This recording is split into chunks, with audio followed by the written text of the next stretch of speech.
Hello there, this is Monica Reinagel, and you're listening to the Nutrition Diva podcast. Welcome. According to the Bureau of Labor Statistics, more Americans are working night shifts than ever before.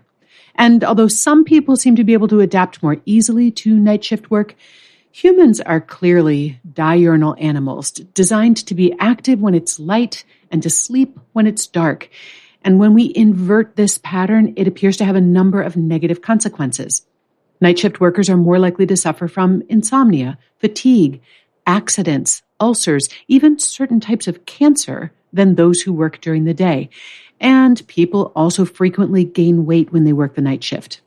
Although it's clearly not ideal, many people have no choice but to work nights. I frequently get email from listeners who do shift work asking for strategies to help mitigate these negative effects. So a recent study that tested the effects of time-restricted eating on shift workers got my attention. Time-restricted eating has gotten a lot of research in general lately. It's perhaps the most popular version of intermittent fasting. And as the name suggests, it involves eating all of your meals for the day in a more compressed time span. People typically spread their daily food intake over 12 to 14 hours with a 10 to 12 hour overnight fast. And with time-restricted eating, this window is narrowed to just 8 to 10 hours, which leaves a longer overnight fasting period. Now, for some people, this proves to be an effective way to manage their weight. Even if you're not limiting what or how much you eat, observing a restricted time window usually ends up reducing your calorie intake. And some people just find it easier to regulate when they eat than what or how much. But the timing of your window also matters. Most people prefer a later restricted time window where they have their first meal at 11 or 12 in the morning and their last meal by 7 p.m. or so. And this seems to work best for our social rhythms. Also, many people simply have less appetite in the morning and more in the evening, so a later window just feels easier. Now, if, on the other hand, you could reconcile yourself to an earlier restricted window, say from 8 a.m. to 5 or 6 p.m., there appear to be some additional metabolic benefits to this. Although our appetite seems to skew a little bit later in the day, our ability to process glucose seems to peak earlier. So with all that in mind, let's take a look at this new study that tested the effects of time-restricted eating on shift workers. This study involved firefighters who worked 24-hour shifts. Going into the study, the firefighters typically had a 14-hour eating window. For the experiment, they shrunk that down to 10 hours for a period of 12 weeks. And the researchers left it up to the subjects to choose when the window would begin and end, and they chose a fairly conventional schedule of 9 a.m. to 7 p.m. So, despite the fact that they may have been awake and working overnight, they weren't eating during the night. So, after 12 weeks of this, a number of benefits were observed in the subjects who had shortened their eating window from 14 to 10 hours a day. They lost some weight. They consumed less alcohol. There were also some improvements in cholesterol profiles, blood pressure, and glucose regulation, especially in those who started out with elevated risk markers. The subjects seemed to find the protocol perfectly feasible, and they reported an improved quality of life. Now, a 24-hour shift where you might spend much of that time simply on call is obviously a different situation than if you're working an 8 to 12-hour shift overnight and then you're off during the day. But if you work night shifts, you might want to experiment with a restricted time window to see if it improves your quality of life or helps combat weight gain.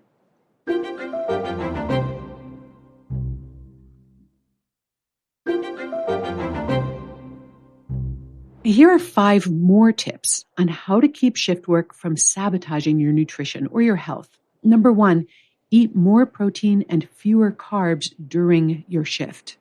Not surprisingly, night shift workers often struggle with feelings of drowsiness, and making the right food choices can help. Protein foods like tuna, eggs, string cheese, cottage cheese, peanut butter, turkey, and tofu can help increase alertness and focus, so you want to try to incorporate these into your meals and snacks. Carbohydrate foods like bread, potatoes, and cereal, on the other hand, can have a relaxing or a sedating effect, especially when you eat them all by themselves. So you want to avoid loading up on carbs during your shift.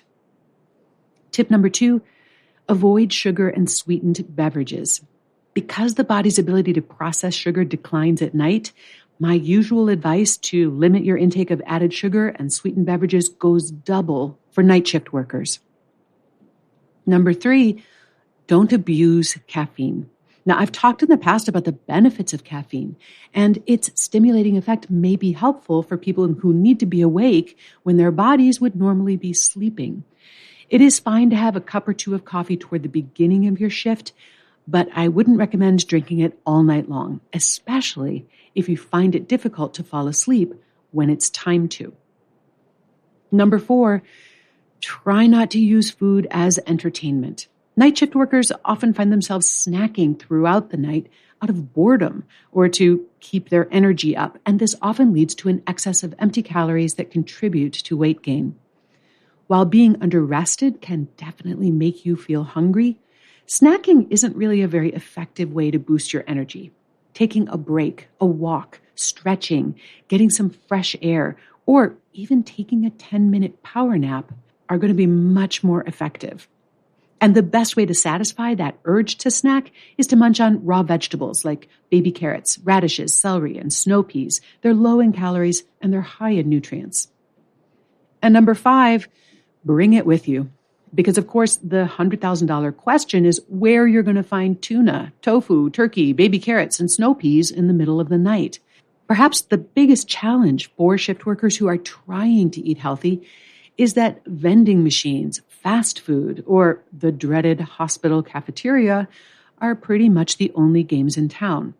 Unfortunately, in order to follow my advice, you'll probably have to brown bag it, but the benefits to your health and your well-being will be well worth the extra time and effort.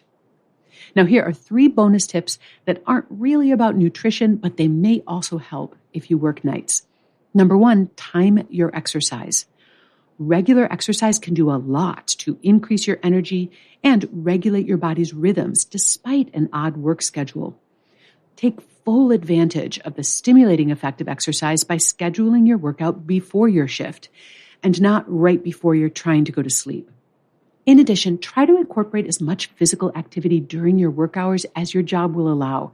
Take the stairs instead of the elevator. Stand instead of sit. Take 5 or 10 minutes of your break to do some calisthenics. Tip number 2, see the light. Many of our biological rhythms, including our sleep and wake cycles, are keyed to light and darkness. And this is the source of many of the problems faced by shift workers.